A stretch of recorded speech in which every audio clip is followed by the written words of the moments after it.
Hello, folks. We're going to go ahead and get started on this today, even though in about 2 minutes, about 40 people are going to show up. And it'll be that thing again that always makes me smile. I don't know why. As I mentioned in the Twitter feed, today is going to be pretty freeform. I'm not going to spend a lot of time in the conversation. And if ultimately you guys don't have an awful lot of questions, then this will go really short. But if you have a lot of questions, it'll go as long as you want and need it to go. I'm just going to go through a couple of news items or things that we've got going on that might be of importance to you. So the one thing that's going on right now with Examiners that in batch one, we had issues with some of the chassis and the big order more than we liked. We had told the manufacturer we needed a cleaned up and shipped to us. We just got caught in a bunch of China stuff. Shenzhen got locked down, then Mayday holiday came up, and so it was really frustrating to us that we couldn't get these things done quickly. But they are actually in California right now. They showed up at the integrators today. All of the other components to put these things together and finish these last 44 units have been tested and essentially configured. So these 44 are going to come together really quickly and get out the door. And then we will be done with batch one and then it will be on to batch two. So if you're in batch one and you've been waiting, we really appreciate your patience. But we're going to finally be able to put a pin in it and call it a day and go forward. As soon as that's done, I will go ahead and effectuate the process to start paying out the bonuses that are accrued to the batch oneers.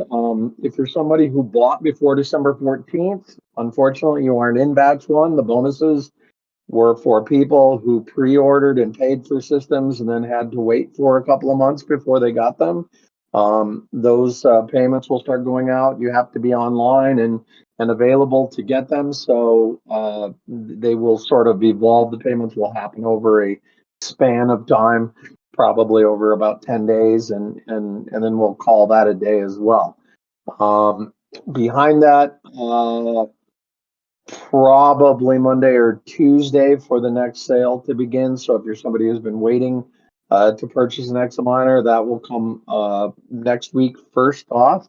And what it looks like right now on that is, so a couple of things that we've done there. As I mentioned before, it's been really hard getting components. And one of the components that we've had a frustrating sort of time with is motherboards, which are the core of the platform. You know, they essentially form the foundation of what you are able to sort of build. And one of the things that happened over this process is a lot of the usual suspects that we relied on. So, you know, we could buy motherboards and components direct from our vendors in mainland China, but that's a really big mistake.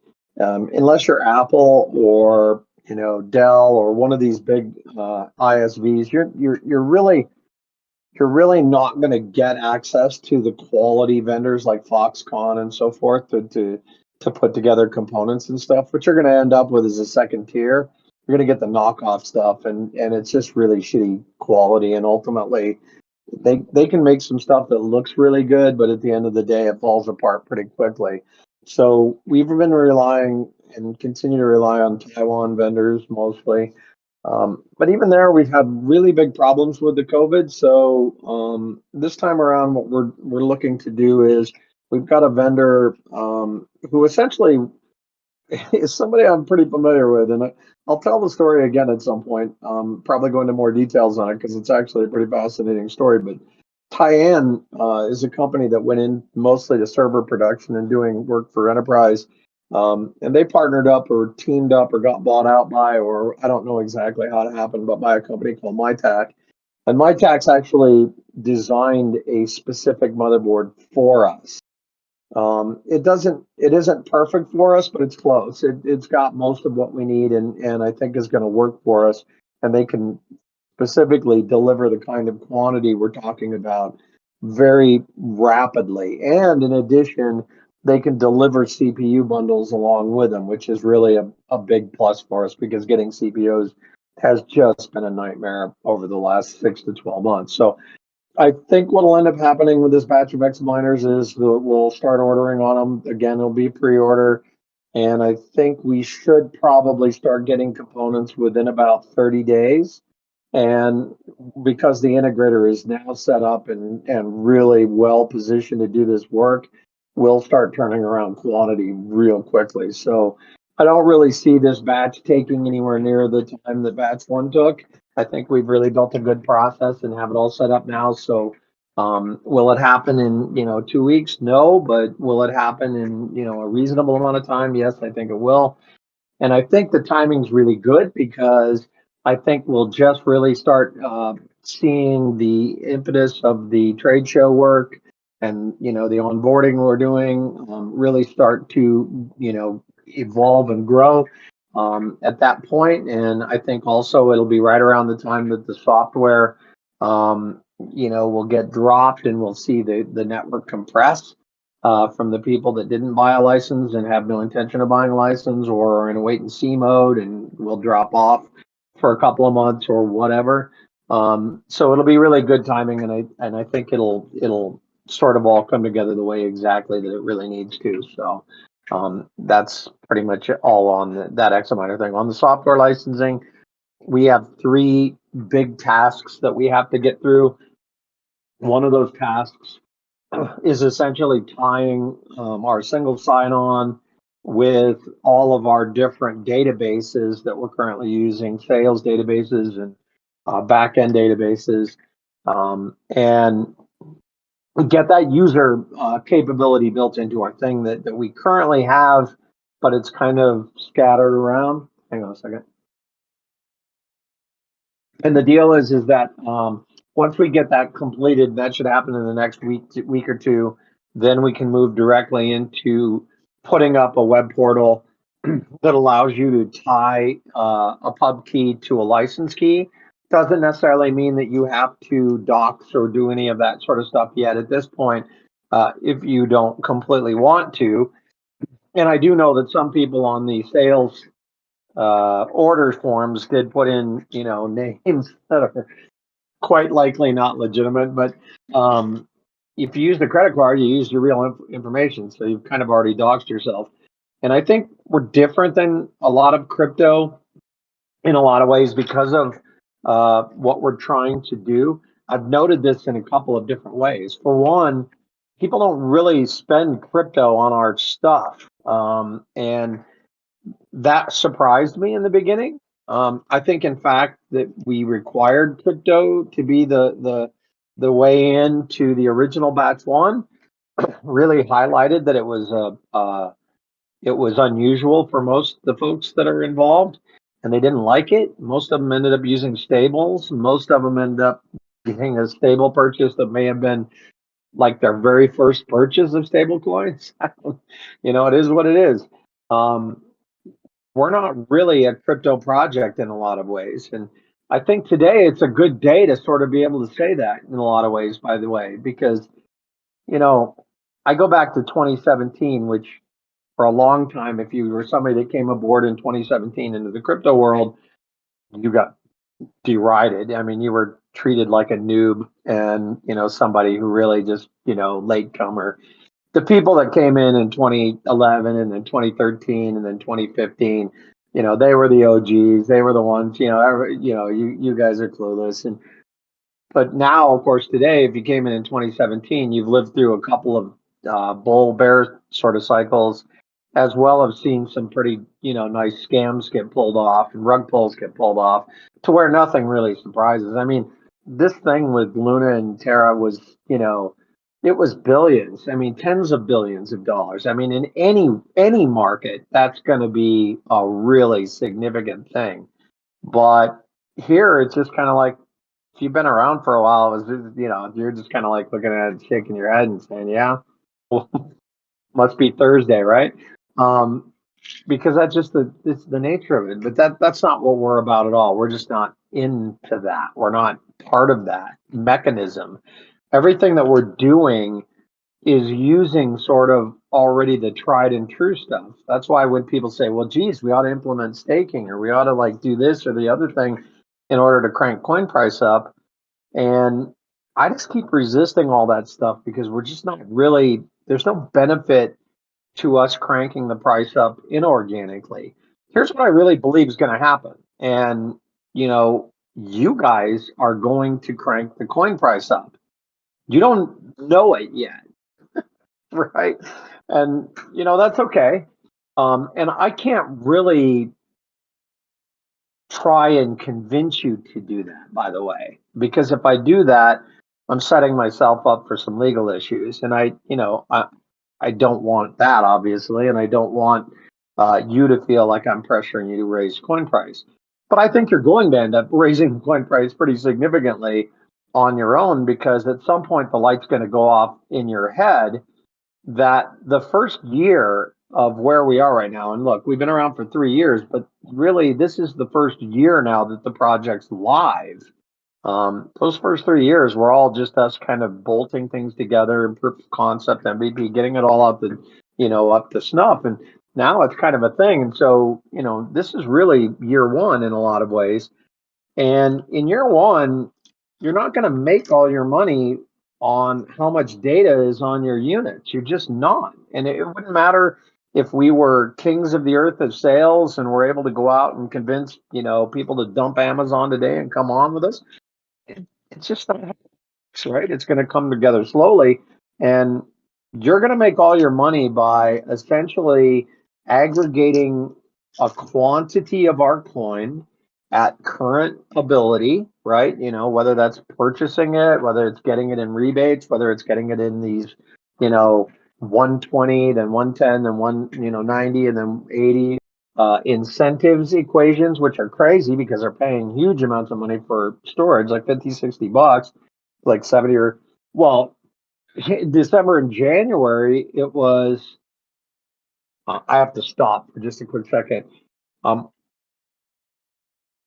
Well, I'm just going to say this, Master, I hope you're recording this because I just got a message from Craig that he's had an unexpected error and decided to croak out on us. So you can clue me into that later. But if you aren't recording, I guess it's okay because it is what it is. Anyway, my point is simply this, that we're doing everything we can right now to get as many coins into your hand as possible. But you suffer from one specific handicap that other people didn't have who were here 2 years ago, and that's that we are approaching the tail end of the inflation schedule for the proof of work consensus mechanism. When we started the project and created the consensus and created the block reward schedule and created the way that the inflation worked, we knew that in 2022, 2023, and 2024, the coin would flatline in terms of how many new coins were getting produced. And when the coin starts to flatline, and the number of coins that are able to be produced, it creates a very natural scarcity. It's not a fake scarcity. It's not inorganic at all. The miners have been selling willingly to my constant and never-ending dismay. They don't care. They just sell. They sell it at book and they sell it down and they don't give a darn about the project. We've had people tell us directly, we don't care about your freaking project. We don't care what happens to you. We just care about getting our electricity paid and making some money on Bitcoin. And, is what it is. But you could actually call that an attack, by the way, if you really were interested in doing so and try and run them off the network. But it's a permissionless system and they've been able to do it. So you're just not going to be able to get coins. And when you guys wake up and really recognize that this first year is going to be about how many coins can you get, and if you're sort of hoping that you're going to get those coins by having terabytes and terabytes of data, you're going to be rudely disappointed. Your strategy right now probably ought to include a mix of buying and figuring other ways if you want to grab a consensus miner, doing whatever you can to pick up as many coins as possible. Because what's likely to happen is as that scarcity really gets identified and we do the things that we're already working on, like talking to people about getting on larger exchanges, talking to people that are, investors who will have some ability to fund and get the dollars here to allow us to do that. You're going to see the effects of that scarcity take place. And if you don't know what I'm talking about, you just have to go look at the helium chart. And when you go look at the helium chart, because I know most of you own some helium, you can go ahead and like block out the very right hand side of the helium chart because oh my God, crypto sucks. But the left hand side of the helium chart's pretty nice, and ultimately that's what we have ahead of us, right? So um, all I'll say is this, and because I'm not trying to pump the coin, I'm just telling you what I think's going to happen. I don't care if the coin pumps, frankly, because to me it doesn't matter. It doesn't do anything for me if the coin pumps right now. It doesn't change my equation. The team doesn't hold a whole bunch of coins that we can go dump and rug pull on you. We hold one major big wallet that's yours that we use to pay you, and we're going to use that to pay you until it's empty. And so at the end of the day, we don't have any motivation to raise the coin price, but the coin price is going to go up. and if you see that, you can look back to the people that had X miners in June and July of last year, and they're already ROI'd. They're done. They've already got all their money back, and it's not even been 9 months. And in fact, in some cases, they've actually made significant money on those units. Well, how is that possible? The project's not even live yet, right? Well, it's partly because the coin went up 10x, right? Well, it's almost all because the coin went up 10x. So anyway, that's a thing. Um, but it's on you. It's not on me. I mean, I've tried to help you guys understand that, and I'm going to continue to try and help people to understand that. But at the end of the day, I gotta focus on my job. My job right now is how do I get more shit on this network, and that's really what I'm all tied up in right now and wrapped up in. So anyway, that's pretty much it for the sermon. And I've made a couple of changes to the Discord. I'm open to feedback. I'm sure there's going to be some suggestions or some thoughts about it. There's some channels that we've slowly kind of been getting rid of. One we got rid of a while back was just a really dumb channel. I finally got rid of the trading channel, by the way, because one of the things that really occurred to me was that the trading channel was really just a place for me to shit post and waste time talking about coin price to the air. And that really isn't productive for me or the project. So the other conversations that really went on in there, although I think they're valuable and had some place, I just don't think they really make a lot of sense for where we were at. I think the community needs to really sort of become more of a community now. So at this point, I think it makes sense to really focus on trying to get more community discussion going on instead of what it is right now, which is 90% support. I mean, that's really all it is. It's 90% people saying, how do I fix this? And then they go away. Well, there's 11,000 people that join the community. Let's figure out how to get you all talking to each other and, not, having to have conversations led by some of the usual suspects and essentially, not being sort of told what the conversation needs to be about. It's your community. Drive the convos and figure out what you want to rep there. And so I'm going to continue to do some of that chopping of some of the channels and some of the roles and things like that. But it's all in service to you and in service to making the community more about you and more for you and more towards you. So that's kind of the situation there. Okay. Those are the news. As always, I talked too much and it went longer than I expected, but we'll go ahead and move to questions. It doesn't look like we have an awful lot of questions at this point, but we'll start with the few we have and then we'll see where we go from there. So let's start with Zeno. Come to the stage. This is Zeno. Cool. Just a quick one. When it comes to the actual licensing, like you say, you've been through the 2017 dumping and everything else, so you've been around. You see a lot. One thing I've never done is dox myself. It's just a point of keeping myself safe and like most people. That's one of the drawbacks. I've not actually got the licensing at the moment. Is there a way to obtain the licensing for this project without being doxed? Yeah, I mean there is, and you can pay with crypto, and you can just type in a goofy name, and it's fine. We'll accept it. And Yeah. the problem is this. And look, this Lunaterra thing is going to hustle this up really quickly, by the way. Oh, I knew there was something coming. I just didn't think it was going to be that big.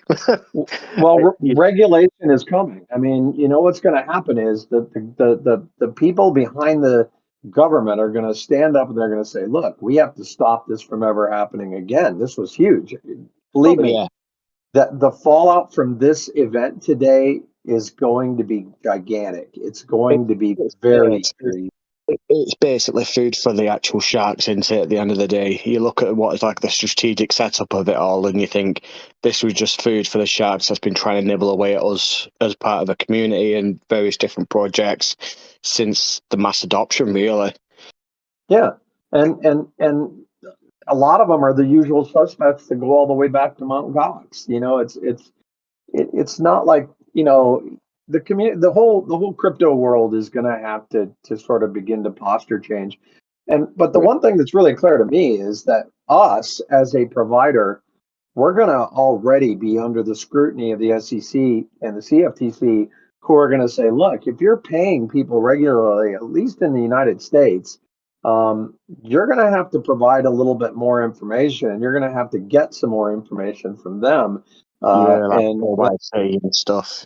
yeah, and then there's some taxes and stuff that go along with that. And so then we start looking around the world, and you know, are we going to have a situation where we say, well, these are the 32 countries that we don't, require any ID. These are the 78 countries that we require some ID. These are the, 142 countries where we require full.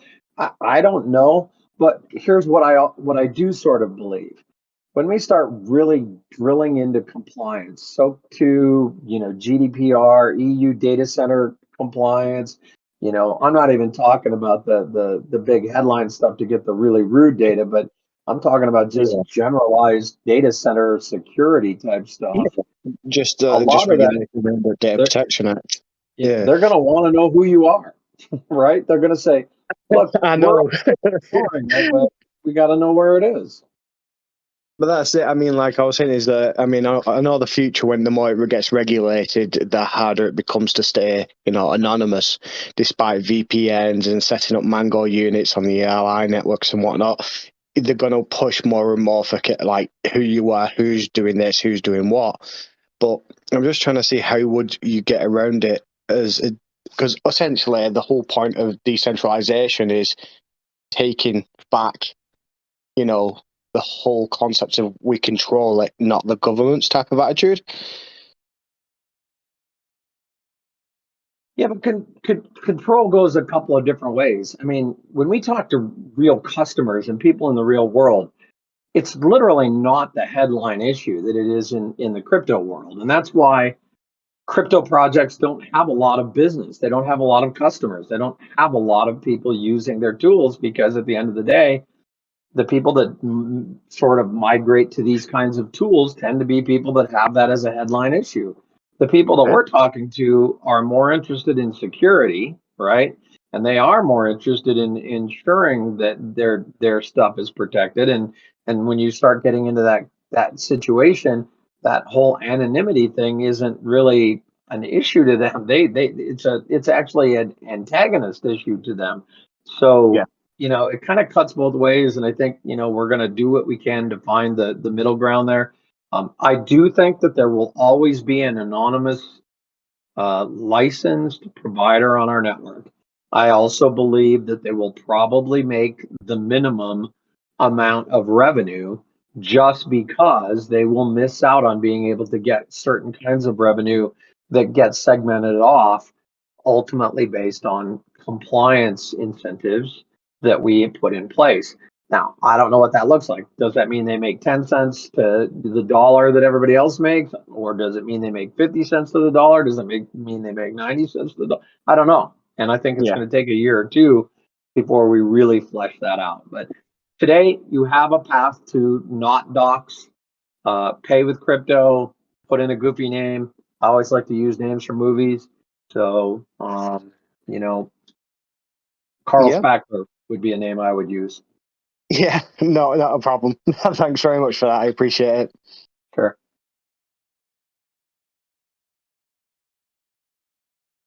Come to the stage unless you accidentally click the thing.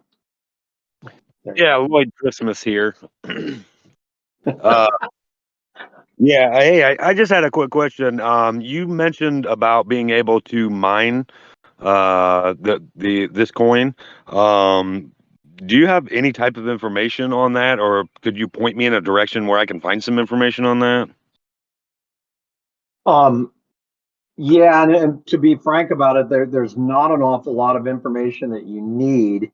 Um, if you really do decide you want to get into mining, you can start looking into a lot of the new stuff that's out there, and you can look into various kinds of manufacturers. But at the end of the day, you're always going to redound back to the one unit that has served our network from the beginning. It's the InnoSilicon S11.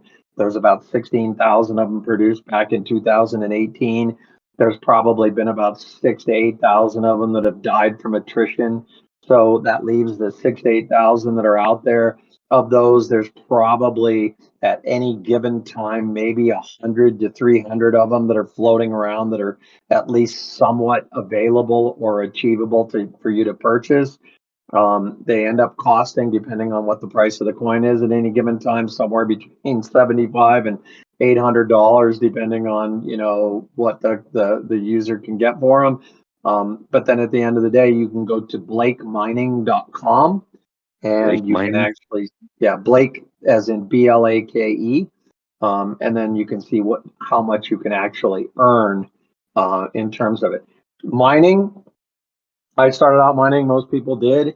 What happens is that with consensus mining, you have a thing that you don't have with storage mining. With consensus mining, you have electricity as a harsh mistress. It costs a lot of money to power these units up.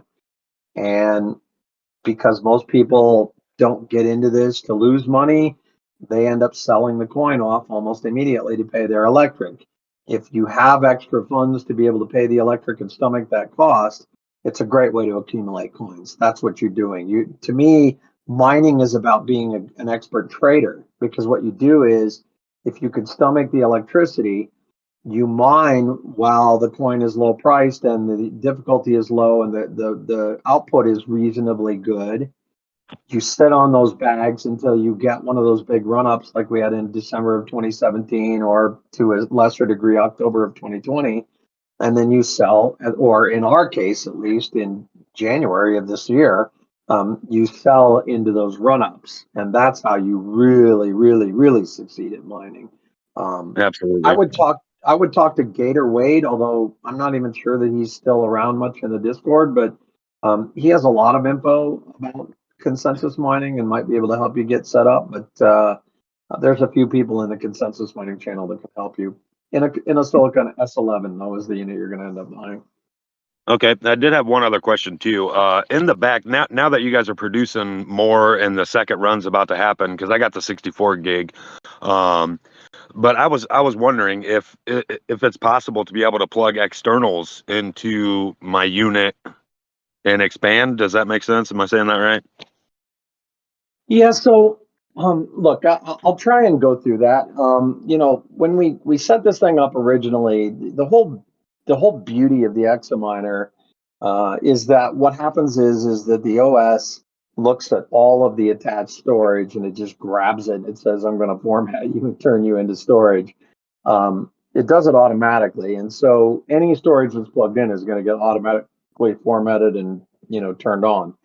And when we were setting this up originally to do these rebates, there were sort of two sides of it that we wanted to do. First of all,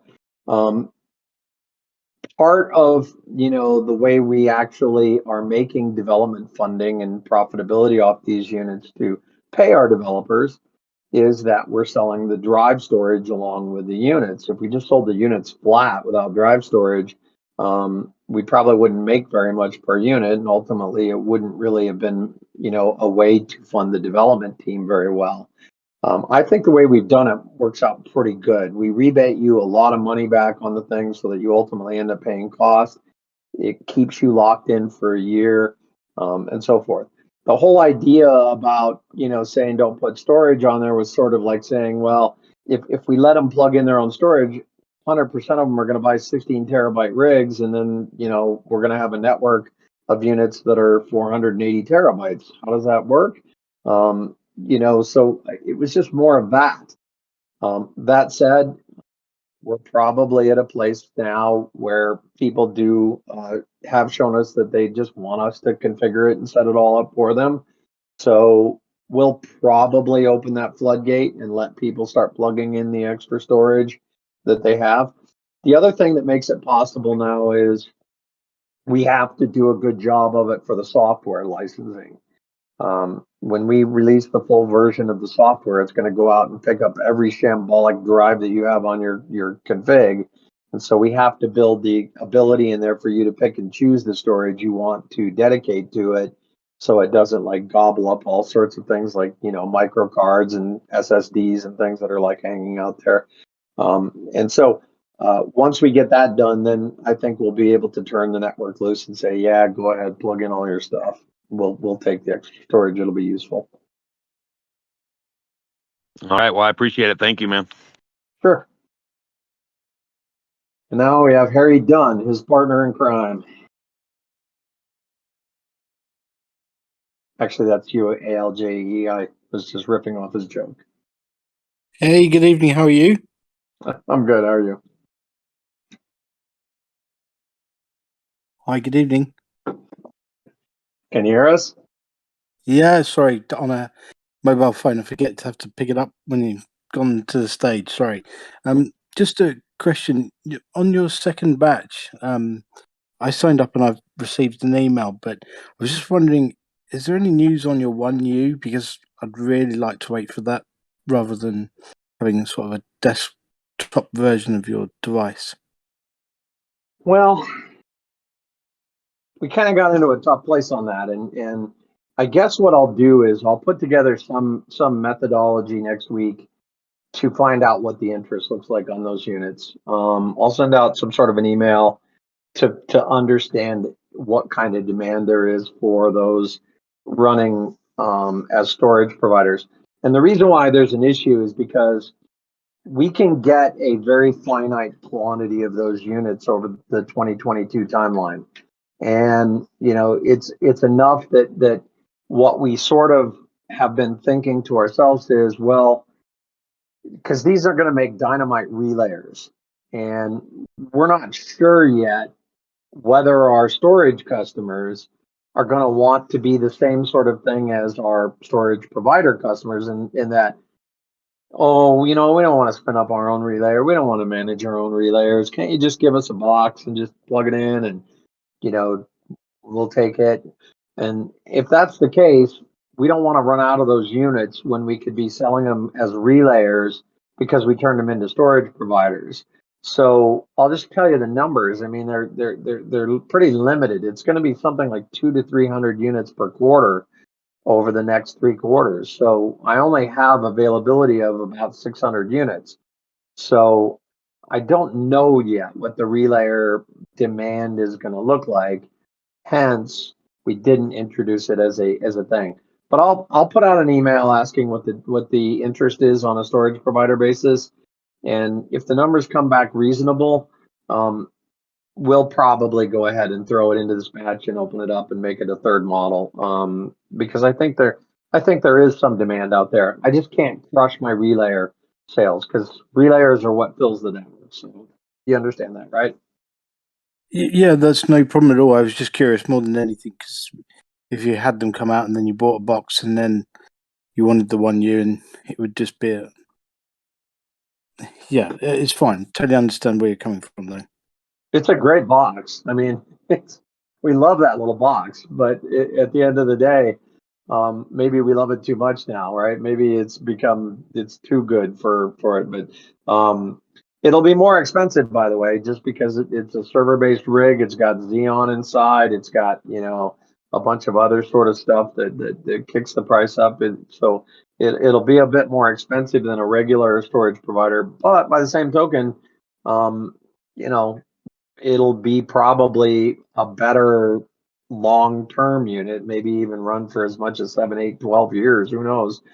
Um, a lot of times you see these one use on eBay, going for 2, 3, 4, $500 that, they're just pulled out of service after being online for a decade, right? But they're still operational and people are able to use them. But anyway, I'll effort that for you, and if we can get units into the production, we will. Thanks very much. Sure.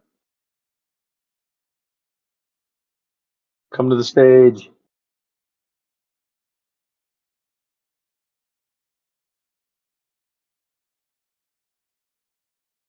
So just a quick question in regards to the ASIC mining aspect. Do you guys have any intention of eliminating mining SCP at any point? So the history is that we, forked from another project because they kicked off an open source permissionless mining environment because they thought they could compete head to head against the Taiwanese for chips and that whole thing, and they got their ass handed to them. So in that process, we, believe very firmly in proof of work, and we had a reasonable amount of hash rate almost from the very beginning. But we never got the hash rate we thought we were going to get. We should have got a lot of hash rate because we were the guys that were protecting that hash rate. We were the guys saying, look, we don't want you to lose any money, so we're going to fork the project and do whatever.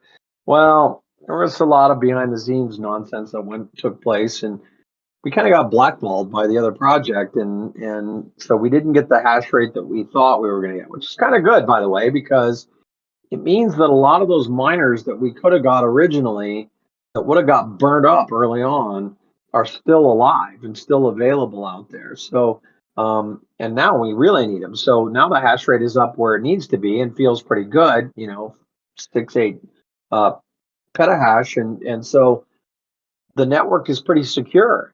And since it's pretty secure, this announcement we made a year ago about moving to proof of stake, which was 100% about securing the network and 0% about flipping the coin. And if you don't believe me, all you have to do is look at the coin that we are using as the staking coin, which is the SPF. And you can't really pump something that isn't on the market, So at the end of the day, the whole idea of moving to proof of stake was just for network security.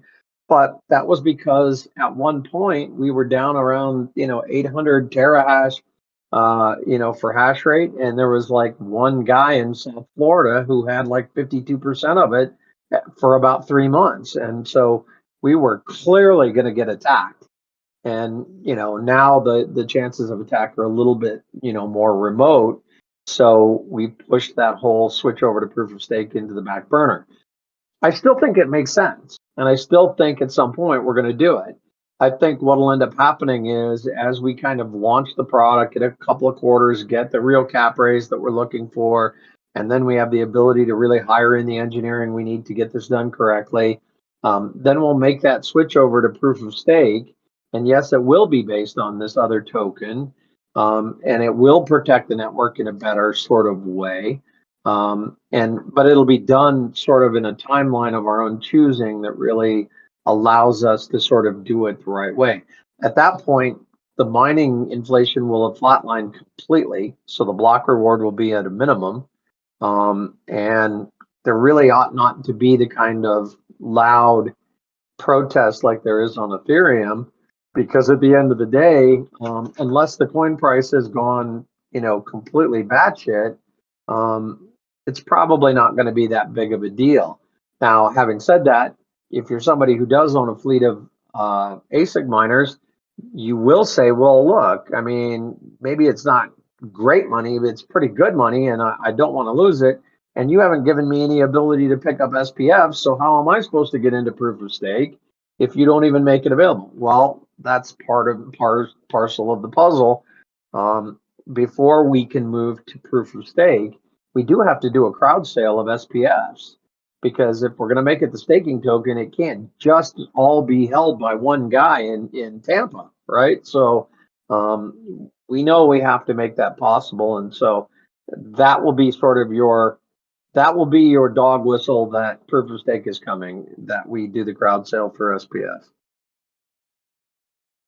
Fair enough. Thank you. Sure. Oh my God, hour and 11 minutes. All right, well, looks like we're done. I'll take more questions. I'll take them as long as you guys have them, but if you don't have any more, everything is moving forward. I guess I will just end with this.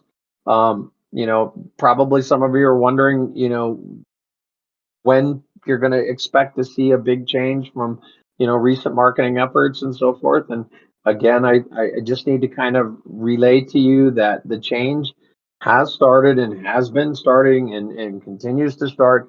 The chart is going up and to the right, and it will continue to go up and to the right, and it will continue to go slowly if we have anything to say about it, because what we don't need right now is we don't need any of the charts to go dramatically up and to the right.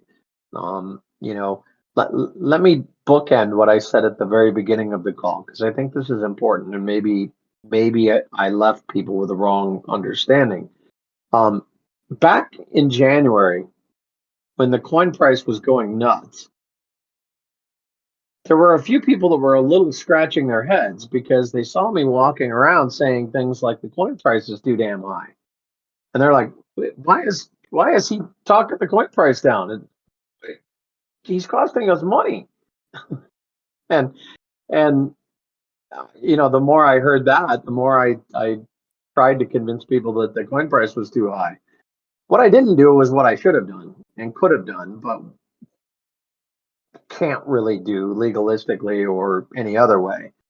I should have, you know, used some of the cold wallet of your storage provider money and sold the coin down myself, to keep it into a constant slow growth mode. I'd say that sort of tongue in cheek because it's not really a thing I could you know, legitimately do for all kinds of reasons, but mostly just the morality reason to it. But at the end of the day, I did go out there and say to people, look, you're printing a candle that's unsustainable. You're going to move the coin price up so high, it's going to go nuts. And then it's going to have one of those Dodge look to it where it comes straight rocketing down. And then we're going to get this long drawn out period where the coin price goes lower than it's supposed to because people got caught up in all that nastiness and the big run up. That's exactly how it played out. Yeah, I've been here for a while. I've seen it happen. So, you know, we don't need that. We don't want that on the project. What we need is slow and steady wins the race. And we need things to go up and to the right. We definitely need that. But we need it to go at a pace that's measured. Otherwise, what happens is you get the video guys showing up on YouTube saying stupid shit. And then next thing you know, we have a bunch of noobs in here thinking that they're going to retire on Thursday. And ultimately, they just don't get it. And it's a big waste of time. It disrupts the community. It disrupts development. It makes us change our actual stuff that we're doing, which happened in December. And so we're stewards of this network, and we're going to do our jobs in trying to shepherd this network so that it grows responsibly, knowing full well that there's going to come a few times in the future where you guys are going to run with scissors. And who knows, we might run with scissors ourselves a little bit. And things are going to get frothy for us just because we will do some things that are new for us, like our first time getting onto like Wabi or, you know, OKEX or Kraken or Bittrex or even up to one of the bigger ones like Binance and, you know, Coinbase or whatever. Those are going to be big experiences for us. They're going to cause big things to happen to the network. When we get our first big capital raise, that's going to be a big, you know, watershed moment. When we do the crowd sales for the SPF is going to be a watershed moment. So all of those are likely to produce some frothiness, but we're going to try our best to keep the frothiness down and keep it more measured in terms of growth. Anyway, there you go. No more people raised their hands in that whole time I pontificated. So I'm going to go ahead and bid you a good day. I really appreciate you all continuing to hang with us. The onboarding is in process. Henry is talking to people. We have emails out there. We do have contacts from the trade show that we are efforting and talking to one by one, and that chart will continue to go up and to the right, and you will continue to get more data, and we will continue to try to do it more democratically to begin with until we get to a place where the network is saturated across the globe and we can start to have relayers talking to specific locations and blah, blah, blah. But right now, we'll continue to try and make it as fair as possible for the people that are here. And this is the time you want to accumulate coins. So get after it. And other than that, thanks for joining in and have a great day.